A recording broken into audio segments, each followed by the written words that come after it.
Asante sana, nashukuru brother. Hapa ndo mitaa yetu hapa. Hapa ndio simu tu itokea hapa sasa. Fresh bwana. Taarifa hapa umeme hamna ndugu yangu. Kawaida mjomba. Hapo si fresh. Mjomba niongeze buku mjomba. Niongeze buku mjomba, tumetoka mbali mjomba. Kweli niongeze buku. Unaweza kusaidia kwa hiyo hela. Niongeze buku kweli mjomba, riziki mjomba, ni kweli mafuta yenyewe bei ya moto mjomba. Sawa ndugu yangu. Basi fresh mjomba, namba tunazo? Ndio. Tawasiliana mjomba. Haina shida, mimi ngoja niingie nyumbani. Basi fresh mjomba. Tawasiliana mjomba. Ukiona gari kali ujue hilo ndio gari langu. Gari yangu. Owe gari yangu. Sijawahi kuona mimi.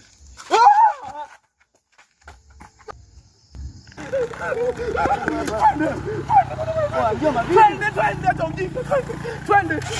Begi liko wapi mjomba? Twende, acha nalo, twende bwana, uelewe Kiswahili nini? Sasa nauli. Twende.